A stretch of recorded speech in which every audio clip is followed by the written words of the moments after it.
Hello taken টকবাসী, কেমন আছেন সবাই? আশা করি ভালো আছেন। আজকে Redmi Note 12 এই ফোনটিকে নিয়ে, অর্থাৎ Redmi Note 12 5G এই ফোনটিকে নিয়ে আমরা আলোচনা করব। জানবো এই ফোনটিতে কি কি আছে এবং দাম কত। বাংলাদেশের বাজারে কিন্তু এখন এই ফোনটি রিলিজ হয়নি, বাংলাদেশের বাজারে আনঅফিশিয়ালি পাওয়া যাচ্ছে, কিন্তু তারপরেও আমরা এই ফোনটির স্পেক সম্পর্কে জানবো। আসলে এই যে দামে বাংলাদেশের বাজারে পাওয়া যাচ্ছে সেই দামে এই ফোনটি আসলে নেওয়াটা ঠিক হবে কিনা এবং কার জন্য নেওয়া উচিত এই ফোনটি, সকল বিস্তারিত বিষয়বস্তু নিয়ে আলোচনা করব। অবশ্যই আপনারা শেষ পর্যন্ত আমাদের সঙ্গে থাকবেন।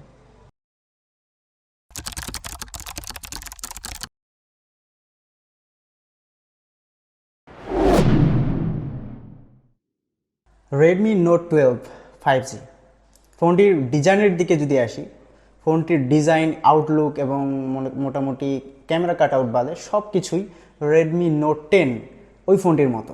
আপনারা Redmi Note 10 ফোনটি যদি দেখে থাকেন তাহলে বুঝতে পারবেন যে হুবহু সেম, শুধুমাত্র ক্যামেরা কাট আউট চেঞ্জ। তবে হ্যাঁ, এই ফোনটি কিন্তু পলিকার্বনেটের তৈরি। ফোনটির পিছনে রেয়ার প্যানেলে থাকছে না কোনো ধরনের কোনো প্রোটেকশন, কিন্তু এটির ডিসপ্লেতে থাকছে কর্নিং গরিলা গ্লাস 3 প্রোটেকশন। ফোনটির ওয়েট 188 গ্রাম এবং ফোনটির থিকনেস 7.9 গ্রাম। অনেকটাই পাতলা টাইপের একটু ফোন। ফোনটা দেখলেই মোটামুটি গর্জিয়াস লাগে এবং প্রিমিয়াম লাগে। মনে হচ্ছে যে হাতে নিলে ফোনটি অনেক থিক মনে হবে, কারণ 7.9 কিন্তু অনেক থিক, অনেকটাই পাতলা। তো যাই হোক, ফোনটির পোর্টস অ্যান্ড বাটনে সব ধরনের পোর্টস অ্যান্ড বাটন আপনারা পেয়ে যাবেন। এটির ডান দিকে থাকছে ভলিউম বাটন এবং পাওয়ার বাটন। পাওয়ার বাটনের সাথে মাউন্ট করে দেওয়া হয়েছে ফিঙ্গারপ্রিন্ট স্ক্যানার, যেটার সাহায্যে আপনারা আনলক করতে পারবেন এবং লক করতে পারবেন। তবে হ্যাঁ, ফিঙ্গারপ্রিন্ট স্ক্যানার কিন্তু most of the time accurate ছিল, খুবই ভালো কাজ করেছে শাওমি।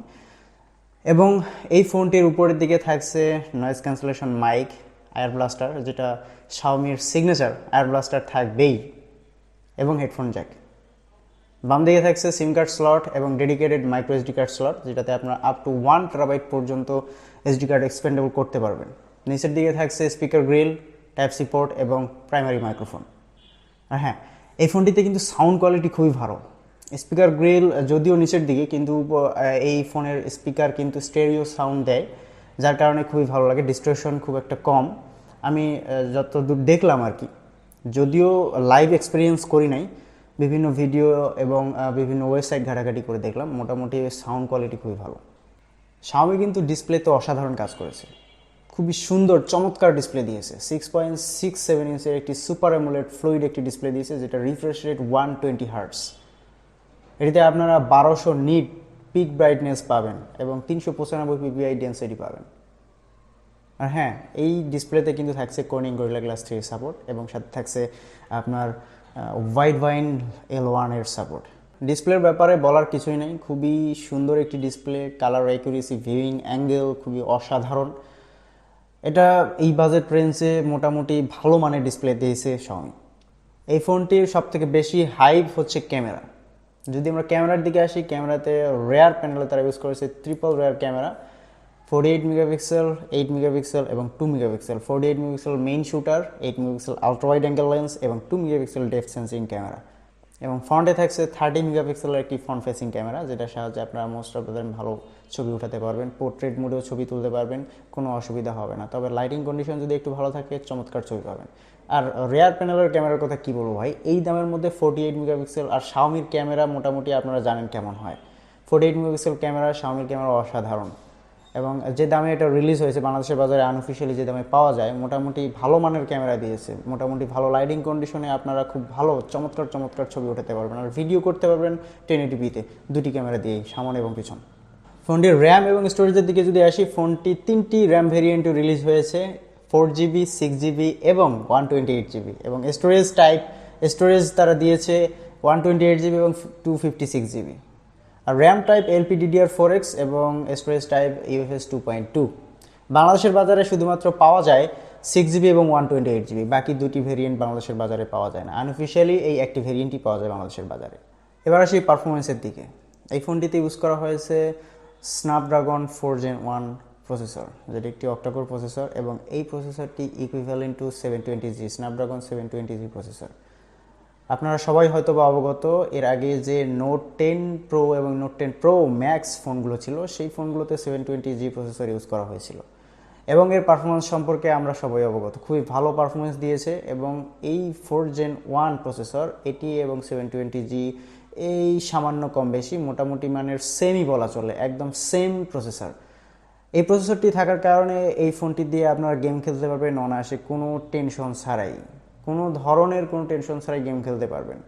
কারণ আমরা জানি, আমি স্টিল নোট 10 প্রো ফোনটা ইউজ করতেছি, এখানে আমি কল অফ ডিউটি বলেন, আপনার পাবজি বলেন, পাবজি মোটামুটি হাই সেটিংয়েই আমি গেম খেলি, যতদূর সম্ভব ম্যাক্সিমাম সেটিংয়ে গেম খেলা যায় আমার ফোনটিতে, ফুল ম্যাক্সিমাম সেটিং দিয়ে আমি গেম খেলি, কোনো ধরনের কোনো অসুবিধা হয় না, খুবই ভালো পারফরমেন্স দিয়েছে। এবং কল অফ ডিউটি তো মোটামুটি বাটার স্মুথ চলে, ফ্রি ফায়ারের কথা আর কি বলবো, এটা বাটার স্মুথ চলে। এবং S9 এখানে এই ফোনটি দিয়ে খেলতে পারবেন আপনার, কোনো ধরনের কোনো সমস্যা হবে না। এক কথায় বলা চলে পারফরমেন্স সেক্টরে এই যে বাজেট রয়েছে, এই বাজেট কিং বলা চলে এই ফোনটিকে। ফোনটিতে 5000 mAh এর ব্যাটারি দেওয়া হয়েছে এবং যেটিকে পাওয়ার আপ করার জন্য দেওয়া হয়েছে 33 ওয়াটের ফাস্ট চার্জার। যে 33 ওয়াটের ফাস্ট চার্জার দিয়ে আপনারা মোটামুটি 1 থেকে 1.5 ঘন্টার মধ্যে ফোনটিকে ফুল চার্জ করে ফেলতে পারবেন। এখন আসি ফোনটির দাম। ফোনটির দাম হচ্ছে বাংলাদেশের বাজারে 25 থেকে 30,000 টাকার মধ্যে আপনারা পেয়ে যাবেন, তাও আবার আনঅফিসিয়ালি। ইন্ডিয়ার বাজারে অফিসিয়ালি লঞ্চ হয়েছে, বাংলাদেশের বাজারে এখনও লঞ্চ হয়নি অফিসিয়ালি। তবে হ্যাঁ, ইন্ডিয়ার বাজারে যে দামে লঞ্চ হয়েছে, যার কারণে সেই দাম আমি কনভার্ট করে আনঅফিসিয়ালি বাংলাদেশের বাজারে একটা আনুমানিক দাম 25 থেকে 30,000-এর মধ্যে, এর মধ্যেই পেয়ে যাবেন আপনারা। তবে কিছুদিন ওয়েট করলে আপনারা এই ফোনটির দাম কমে কিনতে পারবেন, কারণ শাওমির ফোন কিছুদিন পর দাম কমে যায়, এটা সবাই জানেন। 2-3 মাস ওয়েট করেন, তাহলে দেখবেন যে 23,000, 22-23-24,000 টাকার মধ্যে আপনারা এই ফোনটি কিনতে পারবেন আনঅফিসিয়ালি। ওভারঅল দিক বিবেচনা করে এই ফোনটির ক্যামেরা, ডিসপ্লে এবং পারফরমেন্স সব কিছু খুবই ভালো মানের দিয়েছে শাওমি দাম বিবেচনায়। যারা এই ফোনটিকে কিনতে চান, যদি আপনার উদ্দেশ্য হয়ে থাকে পারফরমেন্স, আপনি এই ফোনটি কিনতে পারবেন, কোনো অসুবিধা হবে না। কারণ এই ফোনটিতে ইউজ করা হয়েছে 4 Gen 1 প্রসেসর। এই 4 Gen 1 প্রসেসর খুব ভালো মানের পারফরমেন্স দিয়ে থাকে। আপনারা AnTuTu স্কোর দেখে নিন, আমার AnTuTu স্কোর দেওয়া রয়েছে, AnTuTu স্কোর দেখলেই বুঝতে পারবেন। আর যদি কেউ ক্যামেরার দিক কেন্দ্র করে ফোনটি কিনতে চান, সেক্ষেত্রেও কিনতে পারেন, কারণ ক্যামেরাতে 48 মেগাপিক্সেলের ক্যামেরা ইউজ করা হয়েছে, কোনো ধরনের কোনো অসুবিধা হবে না আপনাদের ছবি টবি ওঠাতে। আর ডিজাইনের কথা কি বলবো, ডিজাইন তো অসাধারণ, গর্জিয়াস। 3টি কালারে এই ফোনটি এসেছে, আপনারা দেখতেই পাচ্ছেন স্ক্রিনে, 3টি কালারে এই ফোনটি এসেছে, অসাধারণ কালার 3টি, খুবই ভালো লাগছে দেখতে, মোটামুটি ভালো কাজ করেছে সব দিক বিবেচনা করে। ফোনটি কেমন লাগলো আপনাদের এবং এই দামে এই ফোনটি কেনা যাবে কিনা কমেন্ট বক্সে জানাতে ভুলবেন না।